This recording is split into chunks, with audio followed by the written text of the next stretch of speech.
टूनी जब गर्भवती थी तभी उसके पति टुन्नू की एक दुर्घटना से मौत हो गई थी। कल मुही अब सारा दिन यूं ही तस्वीर बहाती रहेगी या घर का काम भी करेगी? माँ जी, वो मेरे पेट में बहुत दर्द हो रहा है। आपको तो पता ही है, मेरा 9वां महीना चल रहा है, मुझसे उठा तक नहीं जाता। मैं काम कैसे करूँ?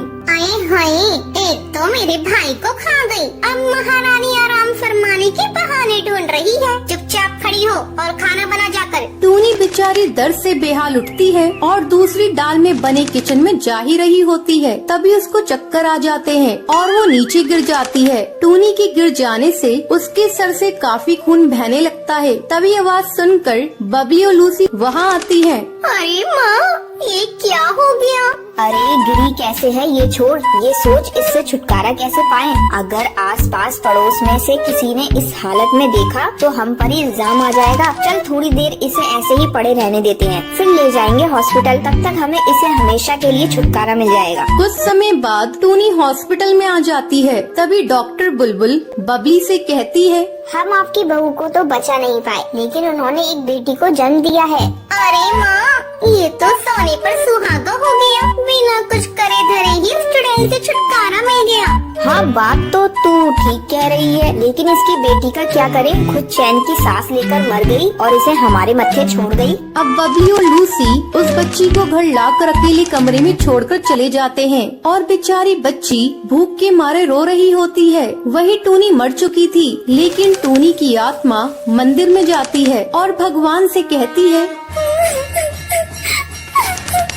हे भगवान, तूने मुझे अपने दरवाजे पर इस तरह बुलाया है, तो तू ही मेरी मदद कर। मेरी छोटी सी बच्ची का कोई नहीं है, तो मुझे थोड़ी शक्ति दे दे ताकि मैं उसका ध्यान रख सकूं। जब वो अपना खुद ध्यान रख लेगी तो मैं तेरी शरण में आ जाऊंगी। दे दे भगवान, शक्ति दे दे। तभी भगवान उसकी प्रार्थना सुन लेते हैं और टूनी फिर से कुछ टाइम के लिए चिड़िया के रूप में आ जाती है।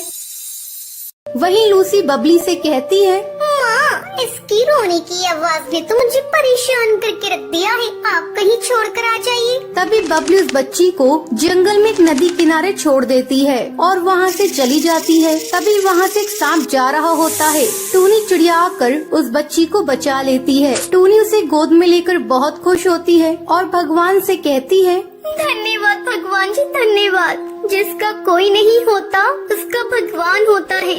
अब टूनी उसे लेकर रास्ते में से जा रही होती है। फिर टूनी सोचती है, मैं इसे रखूंगी कहाँ पर? इसके लिए घर भी होना चाहिए। तभी टूनी को सामने एक खाली शौचालय दिखता है।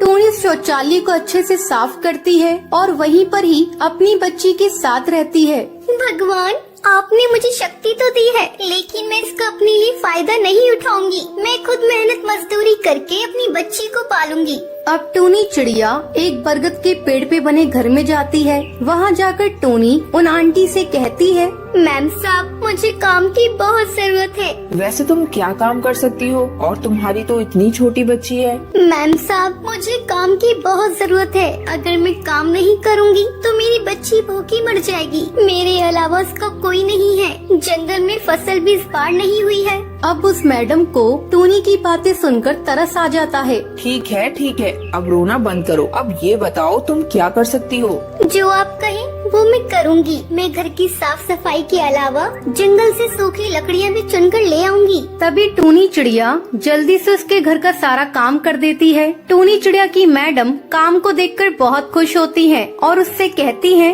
तुमने तो बहुत अच्छे से काम किया। ये लो खाना खा लेना। मैम साहब, खाना मत दीजिए, थोड़ा मेरी बच्ची के लिए दूध मिल जाए तो वो दे दीजिएगा। फिर टूनी चिड़िया वहाँ से दूध लेकर टॉयलेट वाले घर में चली जाती है और वो अपने असली रूप में आ जाती है। फिर वो टुनटुनी को दूध पिलाती है। अगले दिन फिर टूनी काम के लिए चिड़िया का रूप लेकर चली जाती है। अरे सुनो, आज मेरा बर्थडे है, तुम बिना खाए यहाँ से नहीं जाओगी। टूनी चिड़िया मन में सोचती है, अरे मैं ये मैडम को कैसे बताऊं? मैं ये घास फूस वाला खाना नहीं खाती। मैं चिड़िया नहीं, एक आत्मा हूँ। मैम साहब, आज मुझे जरूरी काम है। ये कहते हुए जल्दी से टूनी वहाँ से चली जाती है। कभी कभी ये कुछ अजीब सा बर्ताव करती है। इसे खाने को दो, ये हमेशा मना कर देती है। कुछ तो गड़बड़ है। अब सुंदरी टूनी का पीछा करती है।